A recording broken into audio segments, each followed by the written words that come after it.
The mission of the Institute is to train teachers in the aspect of what Rudolf Steiner felt was most important, and to make them artistic. Because Rudolf Steiner was really insightful about the child's development. And so the curriculum, which is basically indications, so each teacher is able to bring it and interpret it the way they wish, has enormous depth. We try and work in a very free way so that you can bring your humanity, lay it before us. We're going to teach you the aspects of an artistic life, because that will be a human life. That's what a teacher needs to be, a very human person for the children. And art is almost tantamount to humanity. Steiner in several places almost equates art with humanity and humanity with art. I would call that anthroposophy, and that's the sort of the underlying foundation of Waldorf education. That's what Waldorf education grows out of, is an understanding of the human being based on anthroposophy. In John's approach in the Micha-el Institute, it's all directly from Rudolf Steiner. So that's where it begins, and that's where it ends, really. You have to go there first. And you have to keep going back there to those indications. It was all given.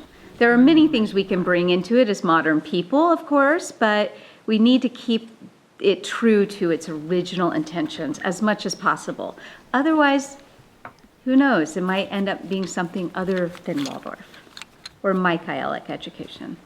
I think parents choose the Micha-el school because it's unique, not only in its structure, but also in its curriculum. The curriculum itself is developmental in that it meets the child at every age. And as you know, the class teacher stays with the child from 1st to 8th grade. That's a long time. But what it means is that the teacher can really work in depth with the pupils, and everyone is, of course, as we know, an individual.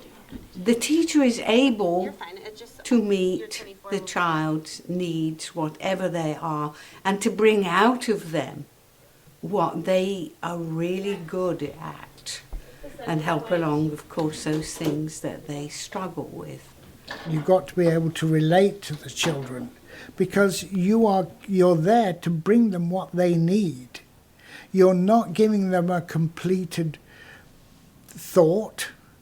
You need to give them something that's not complete, because when they take it with them, they went into their future life. They complete it themselves by their own actions. The ideal lesson is not perfect and finished.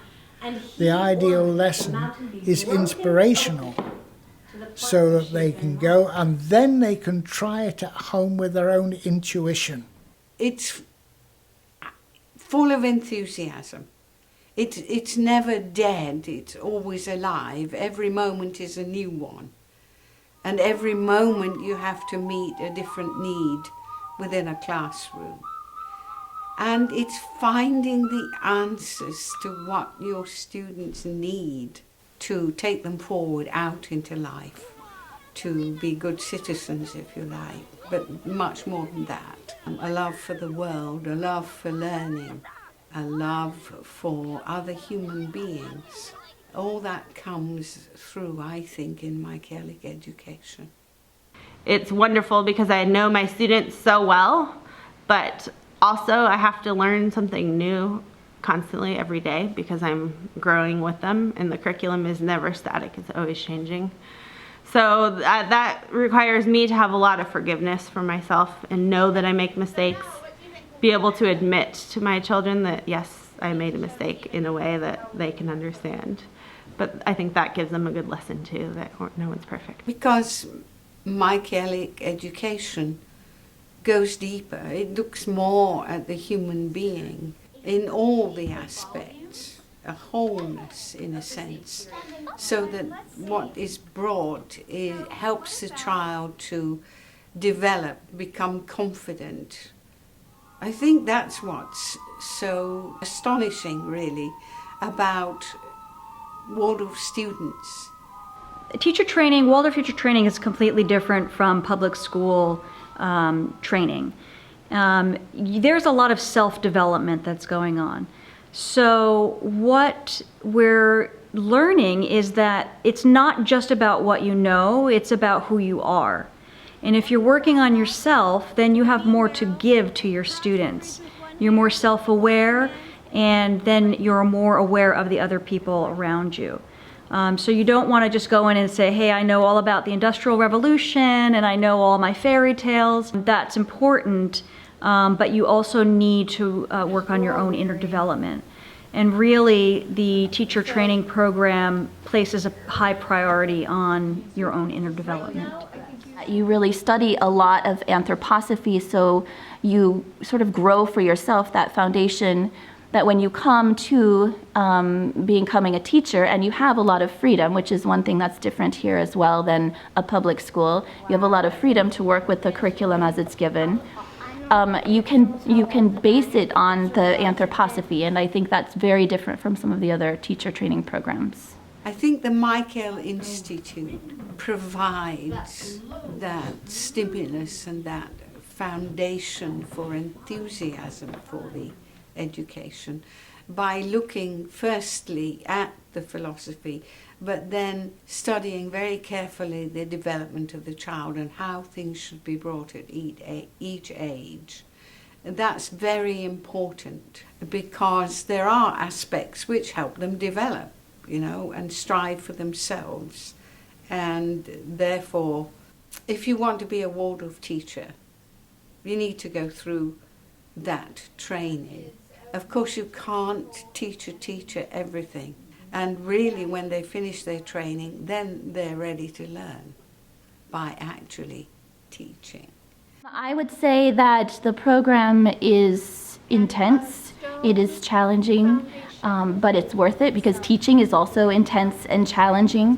And I would say that the way that the program at the Institute is structured, you become a different person from what you started as. You have to struggle with anthroposophy, and you have to struggle against your own beliefs. You have to question things and think about things in a way that you haven't before.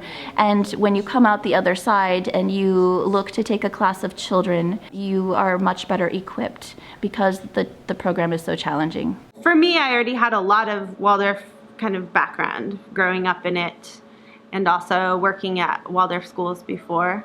But what it gave me was a much deeper understanding of anthroposophy and the foundations of Waldorf, and also this understanding that I could work out of freedom and do what I knew was best for my class and not feel like I had to do what other teachers had done in the past or what was expected at this specific thing, but really looking at developmentally where the children were and then working out of freedom to do what I thought was the best thing for the children. The training itself is almost like getting your own mini condensed Waldorf education as an adult. So if you had gone through the school, you might have had many of the same experiences that you'll have in the teacher training. And going back to that as an adult and realizing, hey, I actually can learn how to sing. I can learn how to draw. All these things that I might have been told as a young person in the public school, that's really not your strong suit. You need to do this instead. We are given this opportunity in the training to explore all of those capabilities and to enhance them and improve upon them. So it is a tremendous growth process for the person in the training, as well as getting the credentials to go out and teach. In year one, we look at the we need to understand it, That's the understanding. Year 2, it comes out, the heart forces are connected, or the center of the human forces are emphasized. And year 3, it's how we act and how we are doing things, to bring it into our whole being, into our actions. Found it to be very heavy on the philosophy side. We read a lot of philosophy of the founder of Waldorf education, Rudolf Steiner, but also we make things with our hands. So I've found that this program not only has brought me a lot of knowledge about Waldorf teaching styles and human development, but also patience and the importance of kind of bringing a creative awareness to everything you do. And, you know, whether that's interacting with your colleagues or with the children or with a project, just bringing a sort of deeper sense of observation to things. It's also a circular course, so you can join it at any time and take modules, and what you don't cover in your first year you have to go do later on. There's a professor at Oxford called Cecil Harwood who wrote a book called The Way of the Child. And that book is really an explanation of everything that a Waldorf school does, what a Waldorf teacher needs to be. I recommend that's an easy read. He's a very readable character. If you see, if you can read through that, you will know whether it's for you or not. If someone is wanting to go to an institute that really is based in anthroposophy and really based in an understanding of the foundations behind what we're bringing in as Waldorf teachers, then I feel like this is the right place for you. And that's the key, isn't it? To love learning, to want to take things further. And I hope that's where we leave them, with a desire to learn more, because you can never learn everything. I remember when I graduated Micha-el Institute, I thought, if I never teach in a Waldorf classroom, if I never become a Waldorf teacher, this was not a waste of my time, because of how it enriched my personal life and the depth it gave me in just approaching the world, the perspective of looking at things and looking at the human being in particular.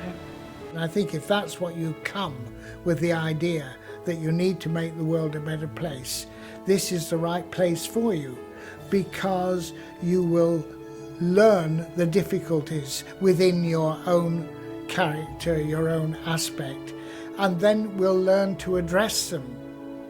You're the only one who can really guide that, but we can put up scenarios that will help you come to understanding of that, and hopefully give you some advice to help you tackle the individual aspects.